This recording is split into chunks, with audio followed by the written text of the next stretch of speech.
Hello students, electric charges and field class 12th के लिए MCQ. और मैं इससे पहले आपको 76 क्वेश्चन तक करा चुका हूं, उसे आगे कंटिन्यू करते हैं। आप क्वेश्चन को रीड करके वीडियो को पॉज कर लें और क्वेश्चन को इटसेल्फ ट्राई करें। पेन और कॉपी निकाल के बैठे। चलो स्टार्ट करते हैं। A point charge is situated at an axial point of a small electric dipole at a large distance from it. The charge experiences a force F. If the distance of the charge is double, the force acting on the charge will become. ठीक है, तो देखो एक point charge है, situated है at an axial point of a small electric dipole. तो सबसे पहले एक इलेक्ट्रिक डायपोल बना लो। जैसे ये इलेक्ट्रिक डायपोल है,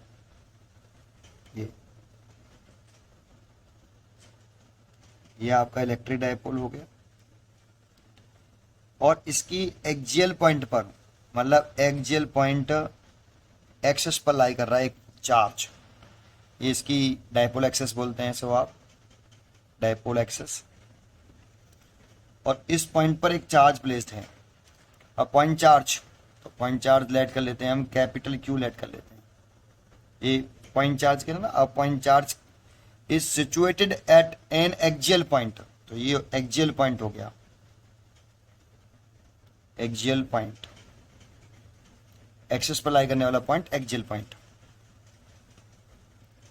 of a small electric dipole. Small electric dipole मतलब इसकी लेंथ कैसी है, स्मॉल है। वैसे हम कितनी मानते हैं आपको मालूम हो, 12 मानते हैं। इसको स्मॉल लेंथ कह रहा है, small electric dipole at a large distance. तो डिस्टेंस हम कहाँ से मेजर करते हैं, इसके मिड पॉइंट से। ये स्मॉल आर, इसको लार्ज बोल रहा है, देखो इसको लार्ज बोला है और इसको स्मॉल बोला है। दैट मीन्स आर बड़ा है किससे, 12 से, ऐसे है ना। चलिए, the charge experience a force F. ये वाला जो चार्ज है पॉइंट चार्ज, ये फोर्स एक्सपीरियंस कर रहा है एफ ड्यू टू पूरे इलेक्ट्रिक डायपोल की वजह से। तो आपको मालूम है कि अगर कोई डायपोल हो, जैसे मैं दोबारा से एक डायग्राम बनाना चाहता हूँ, ए माइनस के क्यू और ये प्लस के क्यू, ये डायपोल हो गया और इसकी जो लेंथ है ये 12 और ये इसका मिड पॉइंट, और ये हो गया एक्सियल पॉइंट पी। लेट कर लेते हैं, इस पॉइंट को पी बोल लेते हैं। तो इस पूरे पूरे डायपोल की वजह से इस वाले पॉइंट पर इलेक्ट्रिक फील्ड कितना होता है, electric field intensity at point P due to short electric dipole. और ये पी पॉइंट कहां पर है, एक्सियल पॉइंट पर है। तो आप कह सकते हो इसे कितनी डिस्टेंस मानते हो आप, इसे आर। तो इस जगह पर इलेक्ट्रिक फील्ड होगा E is equal to E axial बोलते हैं इसको हम। फॉर्मूला याद करोगा आप अपने, तो 1/4πε0 2p over R Q. P is electric dipole movement, P is electric dipole movement. और इसकी जो डायरेक्शन होती है, इलेक्ट्रिक डायपोल मूवमेंट की डायरेक्शन कैसे होती है, negative charge to positive charge. और एक्सियल वाले पॉइंट पर इलेक्ट्रिक फील्ड की डायरेक्शन और डायपोल मूवमेंट की डायरेक्शन सेम होती हैं, ऐसे। ये ई एक्सियल। अब जानते हो कोई भी चार्ज फोर्स एक्सपीरियंस कब करता है, कोई भी चार्ज फोर्स एक्सपीरियंस तब करता है जब वो किसी एक्सटर्नल इलेक्ट्रिक फील्ड में रखा हो। तो बताओ ये वाला चार्ज किसके इलेक्ट्रिक फील्ड में प्लेस्ड है, इस डायपोल के फील्ड में। इस डायपोल की वजह से इस पॉइंट पर, ये इस पूरे को डायपोल बोले, इसकी वजह से इस पॉइंट पर इलेक्ट्रिक फील्ड इंटेंसिटी इतनी है ना, इस डायपोल की वजह से इलेक्ट्रिक फील्ड इंटेंसिटी इतनी है। तो ये इलेक्ट्रिक फील्ड की डायरेक्शन दिखाएं, यहाँ पर पी है और ये इलेक्ट्रिक फील्ड है। और इसी एक इलेक्ट्रिक फील्ड में आपका ये चार्ज प्लेस्ड है। और जब कोई चार्ज किसी एक्सटर्नल इलेक्ट्रिक फील्ड में प्लेस्ड हो तो उस पर फोर्स लगता है। तो electrostatic force on point charge Q, point charge capital Q, तो एफ बराबर कितना, कैपिटल क्यू। और ये किस इलेक्ट्रिक फील्ड में है, एक्सियल इलेक्ट्रिक फील्ड में। ऐसे आप चाहो तो इसे ई लिख सकते हो ऐसे, और ई लिखा तो आप इस फॉर्मूले को आपने पढ़ा हुआ है, बराबर क्यू ई, ऐसे। ये वाला चार्ज इस इलेक्ट्रिक फील्ड में लाई कर रहा है, इसीलिए इस पर फोर्स लग रहा है। तो कितना फोर्स लगा भाई, F equal to Q. Electric field की वैल्यू कितनी है, ये रही। तो इलेक्ट्रिक फील्ड की वैल्यू पुट कर दीजिए 1/4πε0 2p/r3। इतना फोर्स लग रहा है, और ये फोर्स आपको इस चार्ज पार्टिकल पे लग रहा है, और इसकी जो डायरेक्शन होगी वो इन दोनों की डायरेक्शन कैसे होगी, सेम। सो इस पर फोर्स लगेगा इसी डायरेक्शन में, जो इलेक्ट्रिक फील्ड की डायरेक्शन वही फोर्स की डायरेक्शन। तो इस पॉइंट चार्ज में फोर्स लग रहा है F। क्वेश्चन में भी गिवन है कि कितना फोर्स एक्सपीरियंस कर रहा है वो F। तो ये तो केस 1 हो गया बेटा आपका, इसको आप केस फर्स्ट कह सकते हो। केस सेकंड में कह रहा है if the distance of the charge is double. अगर ये जो डिस्टेंस है R, इस वाली डिस्टेंस को, अगर इस R को वो डबल करने की कह रहा है, इफ नई distance R dash is equal to 2R। तो इस डिस्टेंस को उसने डबल कर रहे, तो क्या पूछा है, the force acting on the charge will become. कितना फोर्स एक्ट करेगा अगर डिस्टेंस डबल कर रहे हैं, तो बेटा डिस्टेंस डबल कर देंगे तो नया फोर्स पूछ रहा है, तो न्यू फोर्स। तो और कोई चेंजिंग तो करी नहीं है, केवल डिस्टेंस डबल करिए। तो फॉर्मूला फोर्स इतना था पहले, डिस्टेंस डबल कर देंगे तो इस डिस्टेंस की जगह पे वैल्यू चेंज कर दीजिए, बाकी का सब सेम है।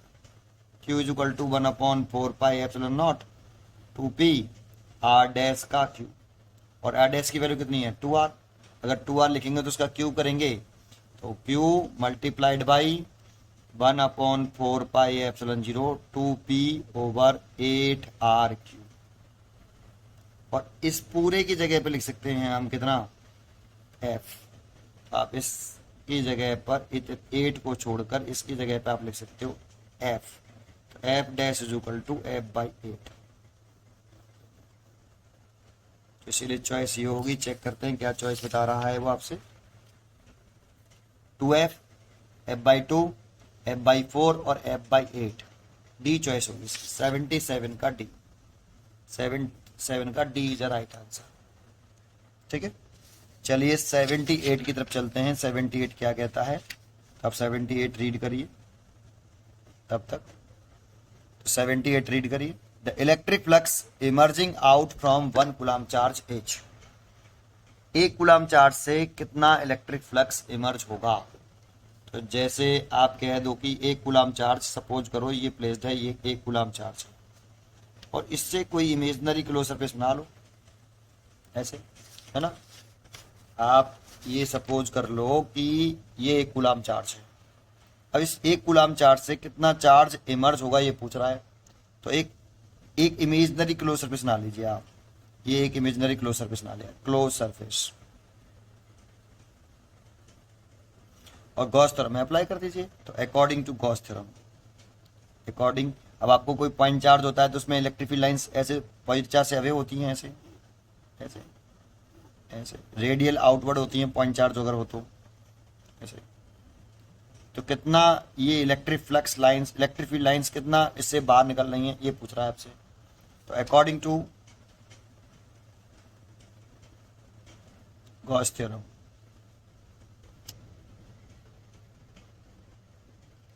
Electric flux passing any closed surface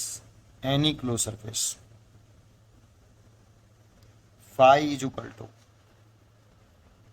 1/epsilon naught into net charge enclosed by closed surface।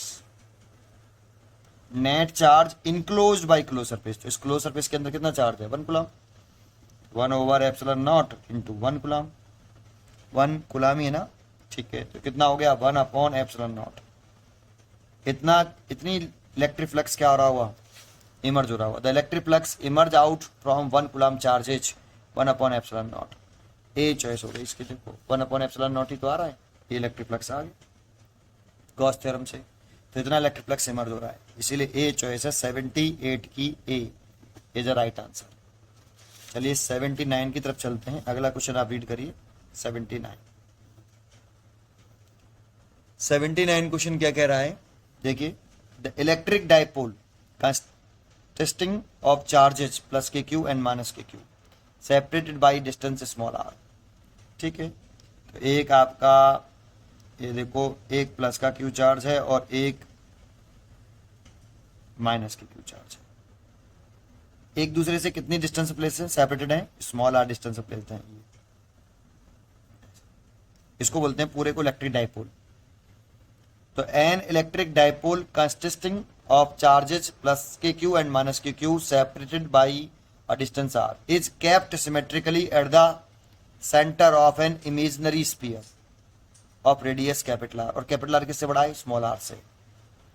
तो भैया एक आप स्पीयर बनाने की कह रहा है, क्या करने की कह रहा है, स्पीयर। ये स्पीयर है, 3D सर्कल नहीं है, ये स्पीयर कह रहा है, स्पीयर। तो गॉस थ्योरम में हमेशा 3D सरफेस बनते हैं, तो ये गॉस थ्योरम अभी अप्लाई करेंगे। तो ये उसने बोला भी है कि centre of imaginary sphere of radius capital R, जो है इसकी जो रेडियस है उस इससे बड़ी बड़ी है। ये भी कुछ उन्होंने कहा है कि capital R is greater than small R, तो बड़ा सरफेस साइज हो जाएगा इसका। अंडर पॉइंट चार्ज, पहले तो ना हो गया, under point charge capital Q is also kept at the centre of the sphere. इसके सेंटर पर एक और कैपिटल क्यू चार्ज प्लेस्ड है। The net electric flux coming out the sphere will be, इस सरफेस से कितना इलेक्ट्रिक फ्लक्स बाहर निकलेगा वो पूछ रहा है। बस गॉस थ्योरम लगाना है, कुछ नहीं करना। Electric flux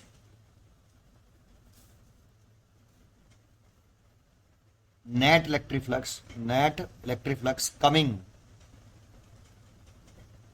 out of the sphere कह रहा है ना, ऑफ द स्फीयर।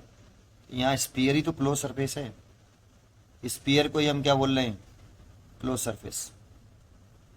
तो हम कहेंगे फाई इज इक्वल टू 1/अपॉन ε0 नेट चार्ज, नेट के लिख दो, टोटल चार्ज लिख सकते हो, net charge enclosed by close surface कहते हैं, लेकिन यहाँ पर क्लोज सरफेस कौन है, स्फीयर। तो net charge enclose by close surface बोलते हैं, लेकिन क्लोज सरफेस कौन है, स्फीयर। तो net charge enclose bye sphere, तो 1/ε0 टोटल चार्ज निकालिए इस स्फीयर के इनसाइड, टोटल चार्ज कितना है। तो सबको ऐड कर लीजिए, Q plus Q and plus and minus के क्यू। ये प्लस का क्यू है, ये प्लस का क्यू है, ये माइनस का है, मैंने लिख दिया नेट चार्ज। इससे ये कैंसिल हो जाएगा, तो कितना आया, कैपिटल क्यू ओवर ε0। इतना नेट फ्लक्स उससे इमर्ज हो रहा है। तो देखिए कौन सी चॉइस होनी चाहिए, ये तो है नहीं क्यू बटे ε0, बी चॉइस 79 का बी, 79 का B is answer, right answer. 80 देखते हैं, क्वेश्चन नंबर 80। तो आप 80 रीड करिए। Two large conducting sphere carries charges Q1 and Q2 are kept their center are distance from apart. The magnitude of electrostatic force between them is not exactly 1/4πε0 Q1 Q2 by r square because। तो reason देखेंगे। पहले तो एक बात समझिए, जब हम coulombs law लगाते हैं, जैसे 2 पॉइंट चार्ज के लिए एप्लीकेबल होता है, पहली बात तो जब हम कूलाम्स लॉ लगाते हैं, ये Q1 चार्जेस हैं, ये Q2 चार्ज है, ये डिस्टेंस आपकी r है। तो हम जो ये डिस्टेंस लेते हैं वो इन पॉइंटों के बीच की सेपरेशन नहीं ले रहे, चार्ज से चार्ज तक के सेपरेशन लेने हैं, दोनों चार्ज के बिटवीन सेपरेशन लेने हैं, कितनी सेपरेशन है। तो इसके बीच में तो सेपरेशन कितनी है, r है ना, और सेपरेशन r है, तो फॉर्म लगाया तो 1/4πε0 Q1 Q2 over r square. लेकिन क्वेश्चन में यहाँ क्या है, टू लार्ज कंडक्टिंग स्फीयर है, 2 कंडक्टिंग स्फीयर है भाई, और किसी भी कंडक्टिंग स्फीयर में जो चार्ज रहता है वो कहाँ डिस्ट्रीब्यूट होता है। अगर ये कोई कंडक्टिंग स्फीयर, मान लो अभी आइसोलेटेड कंडक्टिंग स्फीयर है, ये आइसोलेटेड कंडक्टिंग स्फीयर है ना, ये आइसोलेटेड कंडक्टिंग स्फीयर है। आइसोलेटेड मतलब सिंगल है, अभी इसके आसपास कोई दूसरा अंडर कंडक्टिंग स्फीयर नहीं रखा। अगर हम इस कंडक्टर को चार्ज दें तो सारा चार्ज उसके आउटर सरफेस पर यूनिफॉर्मली डिस्ट्रीब्यूट हो जाएगा, ऐसे सब जगह पे चार्ज बराबर होगा, इसके आसपास कोई अंडर कंडक्टर नहीं है, तब ये Q1 चार्ज है।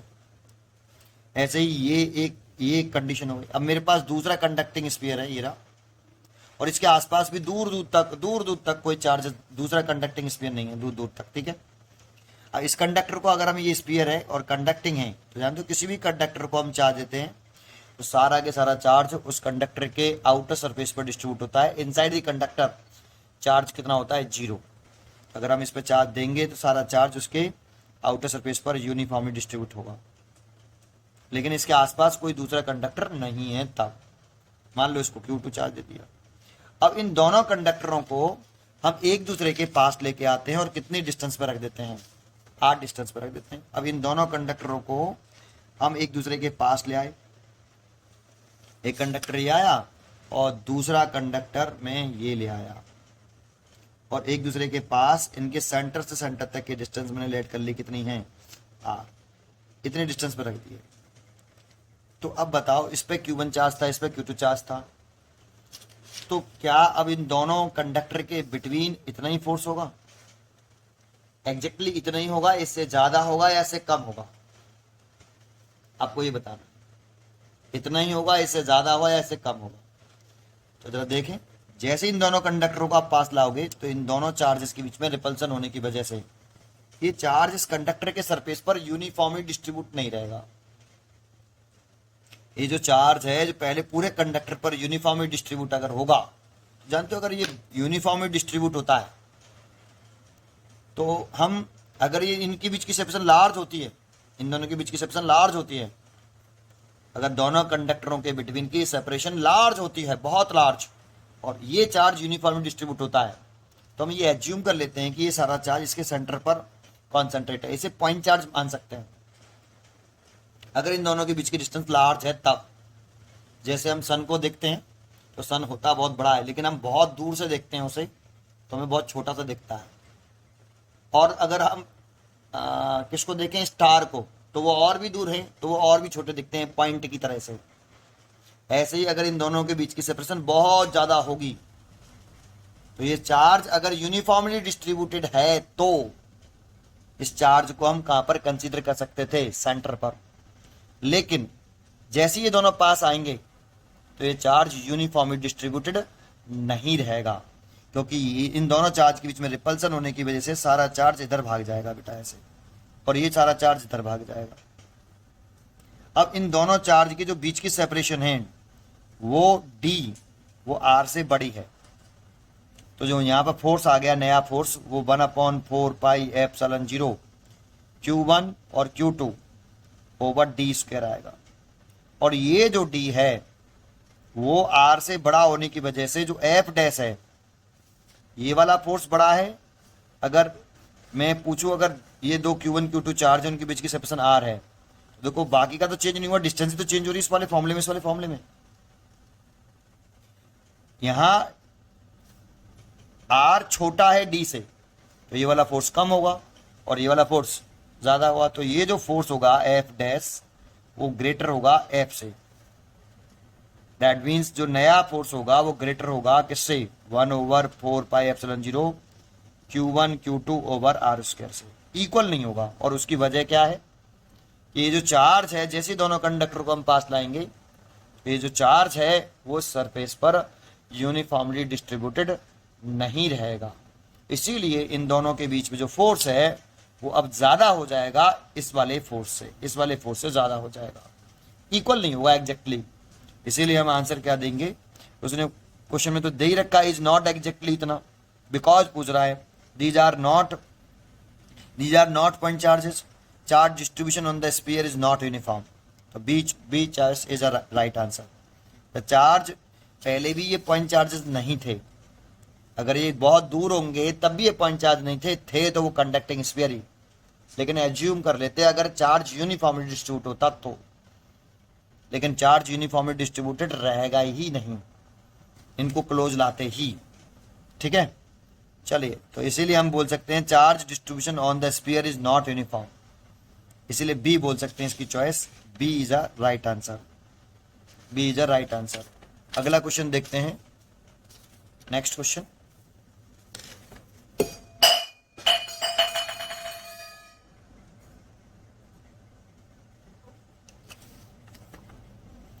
सॉरी 81 देखिए बेटा, 81 क्वेश्चन क्या है,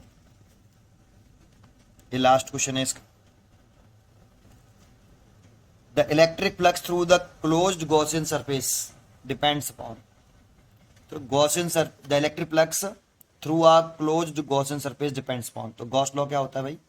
गॉस लॉ के अकॉर्डिंग इलेक्ट्रिक फ्लक्स जो होता है वो 1/ε0 into net charge enclosed by close surface, यही तो होता है। तो ये किससे पर डिपेंड कर रहा है, ये पूछ रहा है। The electric flux through a close Gaussian surface, ये भी कहा है गॉसियन सरफेस, है ना, depends upon net charge enclosed and permittivity of the medium. ठीक है, इस पे डिपेंड करता है।